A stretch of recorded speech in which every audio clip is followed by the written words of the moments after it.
নবী নূহ আলাইহিস সালামের পুত্র শাম এর বংশধররা পৃথিবীতে পাহাড় কেটে আকাশচুম্বী অট্টালিকা বানাতো। নিজেদের শক্তি, প্রযুক্তি আর সক্ষমতার অহংকারে অন্ধ এ জাতির সর্দারের বক্তব্য তুলে ধরে পবিত্র কোরআনে মহান আল্লাহ তাআলা বলেন, ওয়াকালু মান আশাদ্দু মিন্না কুওয়া, আমাদের যে শক্তিশালী আর কে আছে। আজ জাতির সর্দারের এই দাম্ভিক বক্তব্য শুনে রাষ্ট্রীয় এক অতিথি প্রতিবাদ করে বলেছিল, ভুলে যাবেন না আপনাদের পূর্বপুরুষ নবী নূহ আলাইহিস সালামের দোয়ার বরকতেই আপনারা আল্লাহর নিয়ামত প্রাপ্ত হয়েছেন। আজ উঁচু উঁচু দালান কোঠা বানাচ্ছেন আর আল্লাহর তরফ থেকে শারীরিক সক্ষমতা ও মানসিক শক্তি পেয়েছেন। তাই অহংকারী না হয়ে আল্লাহর প্রতি কৃতজ্ঞ হওয়া উচিত।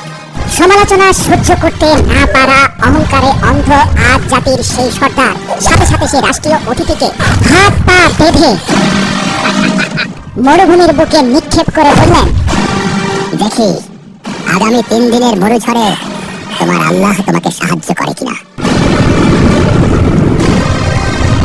এই জালিম সর্দার সেই রাষ্ট্রীয় অতিথিকে মরুঝড়ের মুখে 3 দিনের জন্য ফেলে রাখলেন। বাঁচাও আমাকে, বাঁচাও!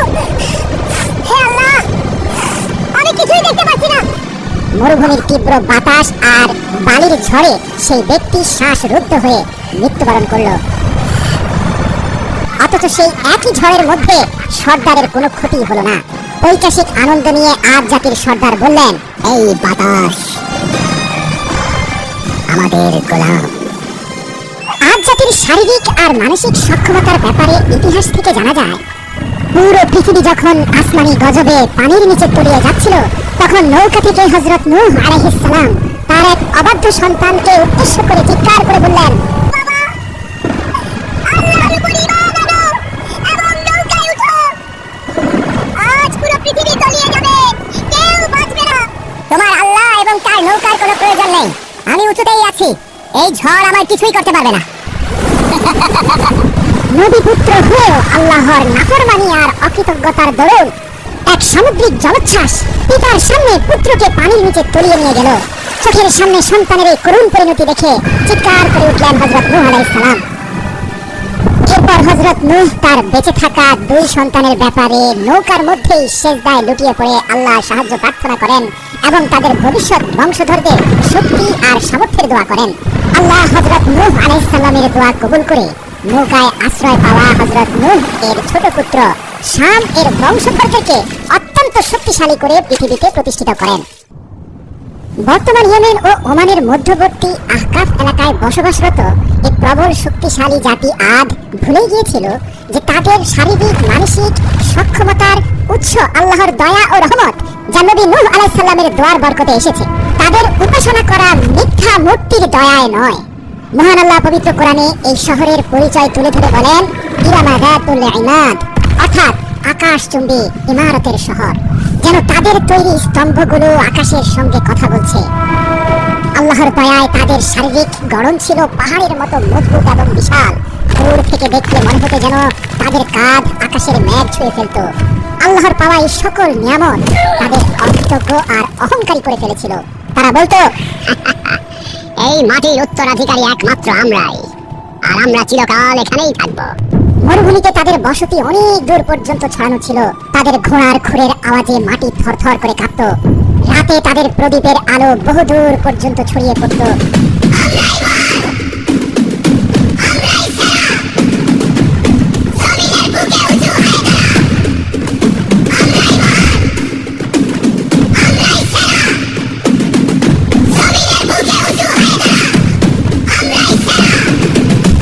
দেখে মনে হতো তাদের শহরটা যেন পৃথিবীর বুকে বসানো এক রাজমুকুট। তারা শো অফ করতে পছন্দ করত, যেমনটা বর্তমান জামানায় আমরাও করে থাকি।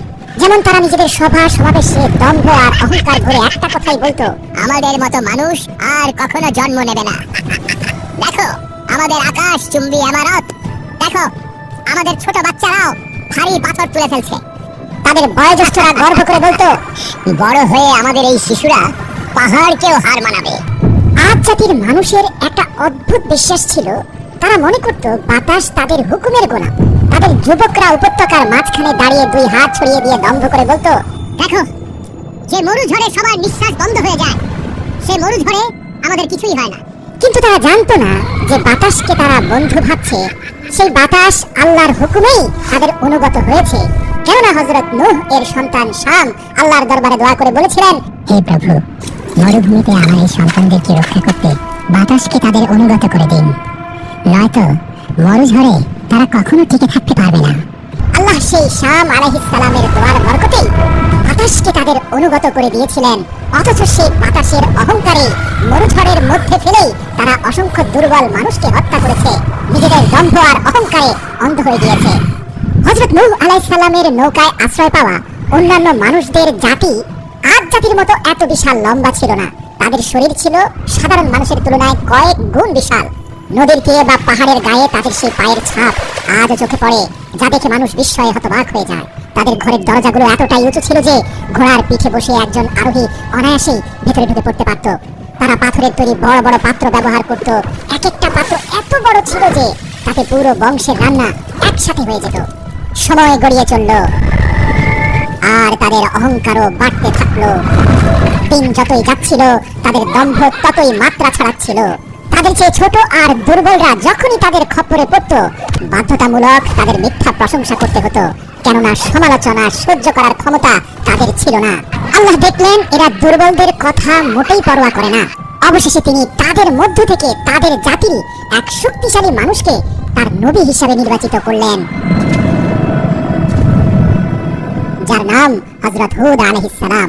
নিজ জাতির বলিষ্ঠ এই ছেলেটি যখন যুবক বয়সে উপনীত হলো, তখন তাদের বয়োজ্যেষ্ঠরা ধরে নিলেন হুদ এক শক্তিশালী বীর হতে চলেছে, যে আমাদের পক্ষ হয়ে আরো বীরত্ব ছড়াবে, অন্যান্য রাজ্য দখলে সাহায্য করবে।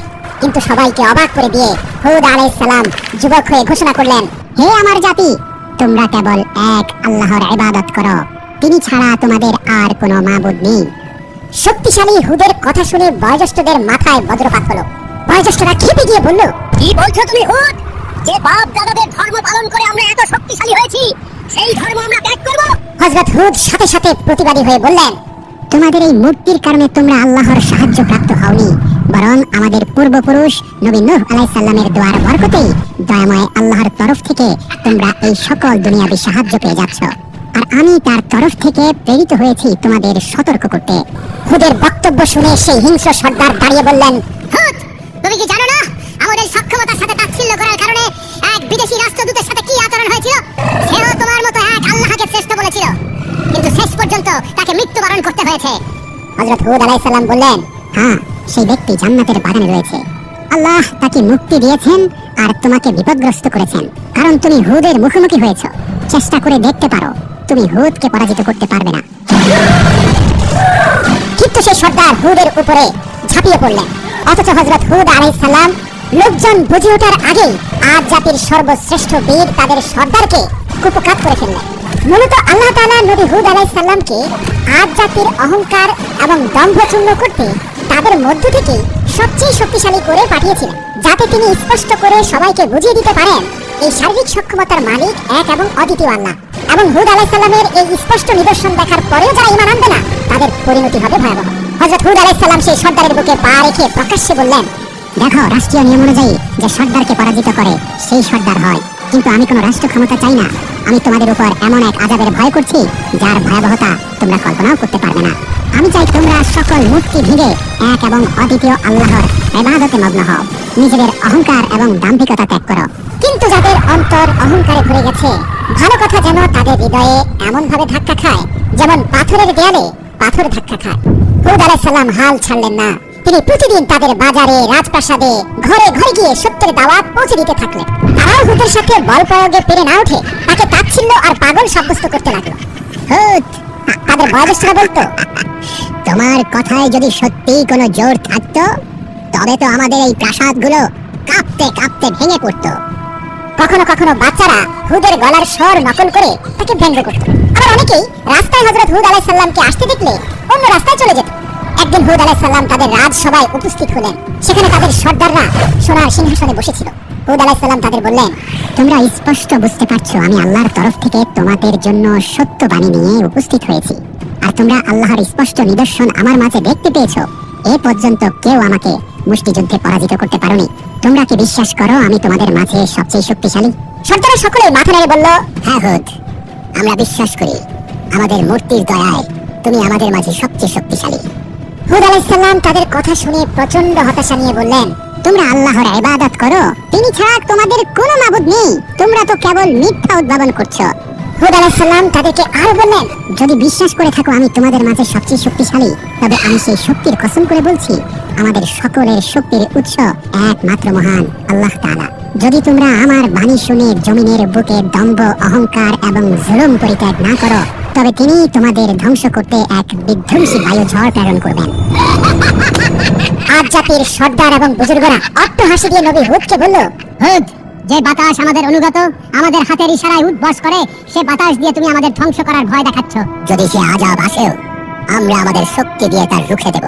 তাদের এই কথা শুনে মহান আল্লাহ রাব্বুল আলামিন তাদের উপত্যকায় এক অদ্ভুত দৃশ্য দেখালেন। রাতের আকাশে এক গভীর ও ভুতুড়ে গুঞ্জন শোনা যেতে লাগলো। শব্দটা মেঘের গর্জনের মতো ছিল না, আবার বিদ্যুতের চমকের মতো নয়। যারা উপত্যকায় দাঁড়িয়ে ছিল তাদের মনে হতে লাগলো দূর থেকে কেউ যেন অশরীরী ভাবে তাদের ডাকছে।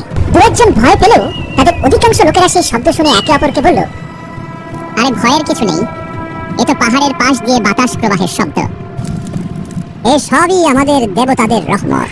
তখন হযরত হুদ আলাইহিস সালাম বললেন, এটা কোনো রহমতের ডাক নয়, এটা এক ভয়াবহ সতর্কবার্তা। দ্বিতীয় রাতে মাটি হালকা কেঁপে উঠল, কিন্তু সেই কম্পন দেখে অট্টহাসি দিয়ে আদ জাতি বলে উঠল, দেখো, মাটিও আমাদের শক্তি দেখে ভয় পায়। কিন্তু তারা জানতো না এটাই ছিল মাটির শেষ প্রতিবাদ। অবশেষে আল্লাহর চূড়ান্ত ফয়সালা চলে এলো। সবার আগে তাদের গ্রাস করলো এক ভয়াবহ খরা। পূর্ণাঙ্গ রূপে তাদের ধ্বংস করে দেওয়ার আগে শেষ সুযোগ হিসেবে তাদের জাতির উপর আল্লাহ তাআলা টানা 3 বছর আকাশ থেকে কোনো বৃষ্টি বর্ষণ করেননি। নদী নালা সব শুকিয়ে গেল, কুয়াগুলো একদম পানি শূন্য হয়ে গেল, মাটি ফেটে পাথরের মতো শক্ত হয়ে গেল। মানুষ হাহাকার নিয়ে আকাশের দিকে তাকিয়ে থাকতো কবে বৃষ্টি আসবে, কিন্তু আকাশ কোনো উত্তর দিচ্ছে না। এ যেন এক ভয়ঙ্কর নীরবতা। একদিন সেই অহংকারী সর্দারকে তৃষ্ণার্ত অবস্থায় দেখে হুদ আলাইহিস সালাম বললেন, মনে আছে মরুভূমির তৃষ্ণার্ত নিষ্পাপ মানুষদের কথা? আরে এ তো সামান্য সমস্যা, আমরা হলাম শক্তিশালী মানুষ।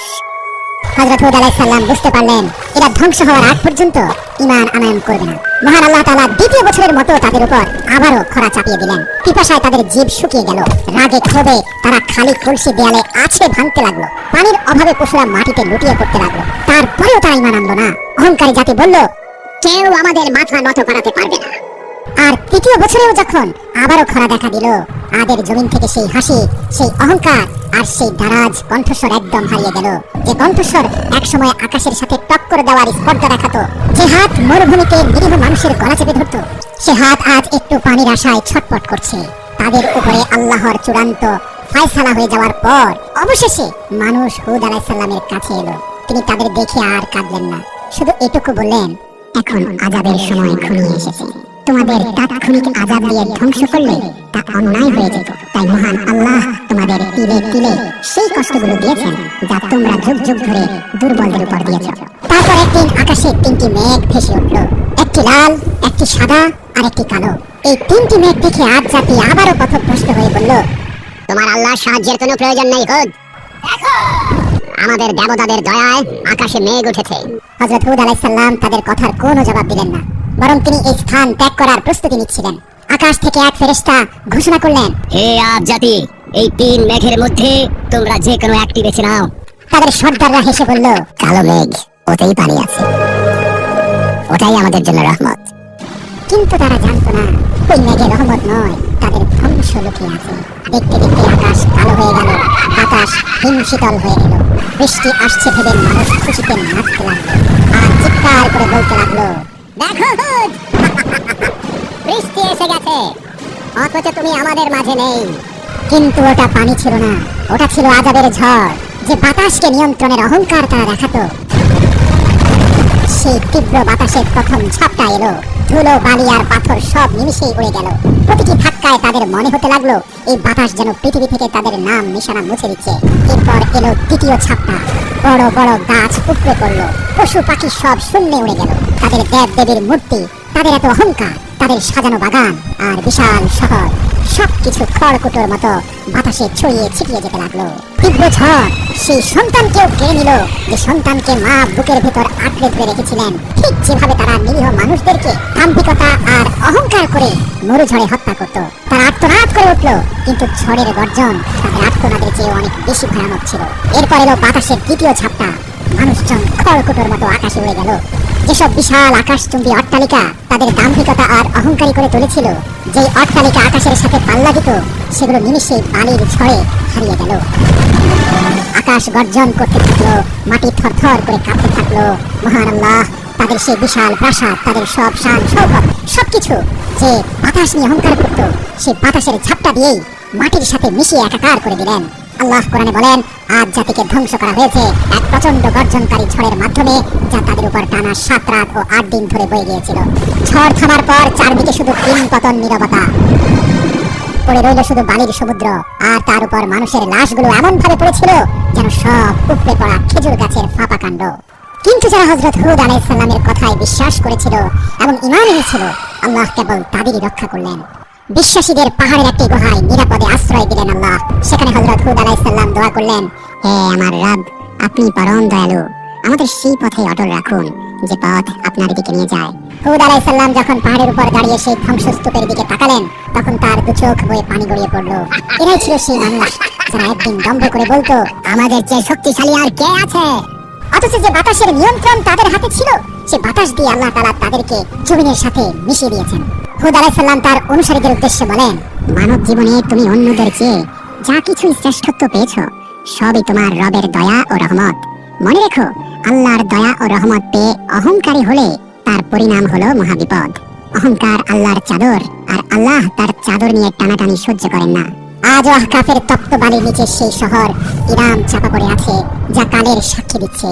মানুষকে স্পষ্টভাবে বলছে, এই দুনিয়ার জীবনে তুমি অন্যদের থেকে যে বাড়তি শক্তি পেয়েছো, অতিরিক্ত সম্পদ পেয়েছো, যা তোমার জীবনকে জাঁকজমক করে দিয়েছে, তা প্রদর্শন করে বেরিও না। মনে রেখো, আল্লাহ অহংকারীকে ছাড় দেন, কিন্তু ছেড়ে দেন না।